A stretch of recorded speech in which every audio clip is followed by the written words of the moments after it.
So yun, nagtanong nga si brother na kung bakit ang linaw nga ng tubig. Mukhang mas malinaw pa nga yung tubig kaysa sa camera ko. Kaya ito na nga, so isa sa pinakamalaking factor kung ba't naging malinaw yung tubig na sa akin. Lagi ko lang to pinagpe-pray. Sa totoo lang, hindi ko alam kung paano ko siya talaga papalinawin. Ganito yung tubig niya nun. Yung nag-uumpisa pa lang ako. So sobrang brown niya dahil sa mga tannins. Tapos I think nagkaroon pa ng bacterial bloom. So simula na ito, tinatanong ko lang si Lord, sabi ko, anong gagawin ko kasi hindi ko na alam gagawin ko dito. Hanggang sa may mga binigay siya sa akin ng mga videos, mga na-research ko rin, na hayaan lang daw. Dahil nagsiset pa lang yung good bacteria. Kailangan ng maraming halaman, kailangan ng mga rocks para dun set yung mga good bacteria or magbahay. Tapos yung tannins naman, bumili ako ng carbon charcoal nun. Pero sobrang labo pa rin. Patuloy ko lang pinagpipray hanggang sa naging ganito na siya kalinaw. Kasi baka tanongin nyo, anong connect nun? Ba't nyo pinagpipray? Pinag-uusapan lang natin dito yung tubig tsaka yung isda. Pero sa to lang, simula na nakilala ko si Lord sa buhay ko, siya na yung lagi kong tinatanong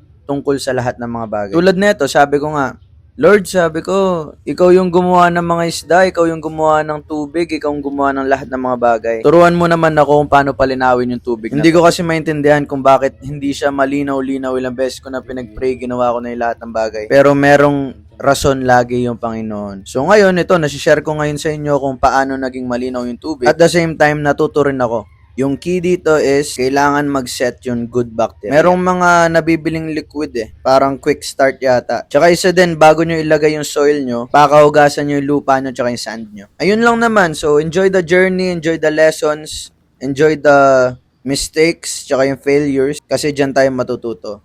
And hindi tayo mag-i-stage. Ayun lang, maraming salamat. Sana nasagot ko yung tanong mo. God bless, and Jesus loves you.